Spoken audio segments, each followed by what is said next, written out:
When Amazon fought off the union drive, it knew what it was doing. The resistance the company put up against its workers wasn't just a way of offering its opinion. I don't believe that we need a union to be an intermediary between us and our employees.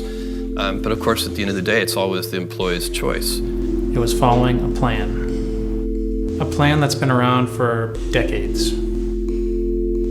So it wasn't so much of a surprise to me that the workers lost the vote to form a union. I used to work at a PBS station in Rochester, New York, WXXI, as a video producer. It was basically my dream job since being a kid. But some friends of mine and me at the station noticed we were being overworked a lot. We were salaried, so our managers could ask us to come in as much as they wanted us to without paying us anymore. Even if we were paid, most of us felt like we didn't have so much control over our lives anymore.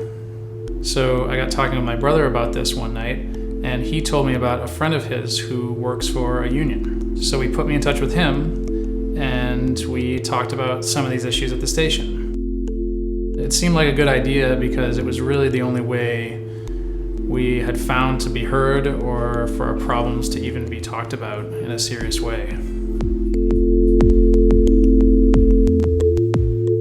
A couple months went by. We ended up filing with the NLRB to get a date to vote on a union, and the management was completely shocked. And the workers at the station thought it was pretty awesome. One guy even got up on his desk and danced in front of his boss. It just felt like we might have a say in what happens to us. But that feeling was pretty short-lived. We started having these big meetings where the CEO, Norm Silverstein, would stand up and basically just say radical things about unions. It was really weird and unnerving to hear that. I'm Norm Silverstein. Glad you're with us. Including the fact that what the difference is. Yes, you do have someone negotiating for you, but you lose your individuality on that. So you do get handcuffed sometimes by the rules and regulations that you might think are designed to protect you. This is part of what union-busting law firms have created as a playbook to scare workers into feeling disoriented. It's actually pretty predictable. And that can be one of the least efficient and really not a nice way to operate. Target prides itself on our open door policy.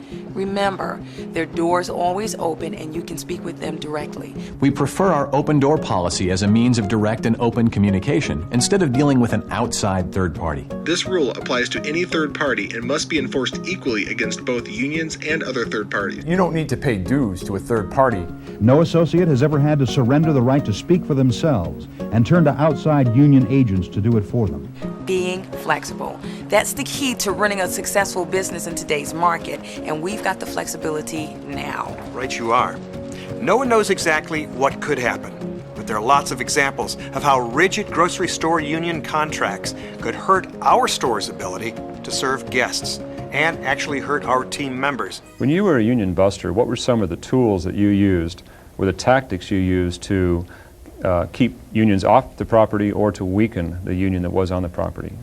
It basically was all on the offensive. It was all attacking the union as being some outsider, being some foreign outside interloper that really had no real concerns about the people. It was misdefining the union. It was taking the letters U and I out of union and making the union something other than.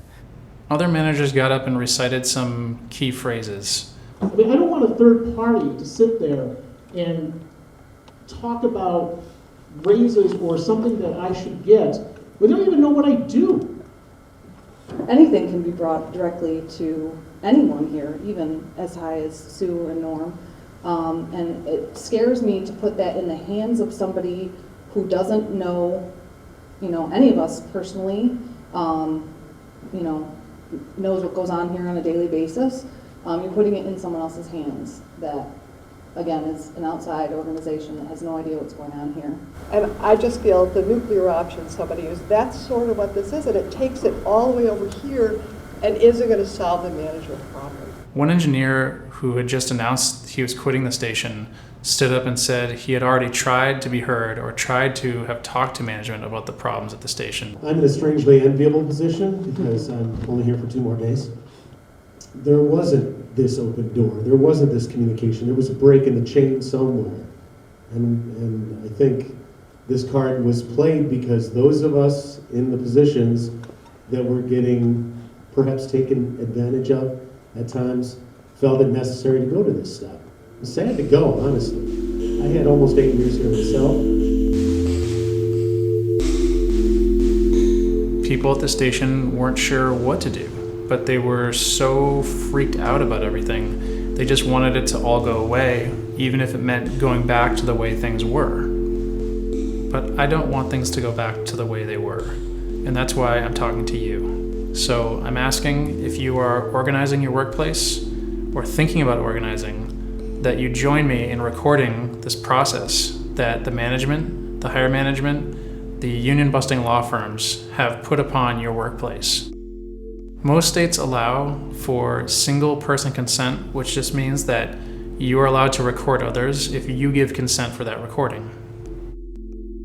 The whole point of this is to capture the bigger process and really to expose the people who make these things happen, which are the top management, the CEOs, the executives who decide to hire these law firms, and to really expose what this does to a workplace. I don't believe a union negotiating for you is going to do better than we already want to do for you. So if you're starting a union or thinking about organizing, you can contact your union rep, or you can reach out to me using the contact information at the end of this video.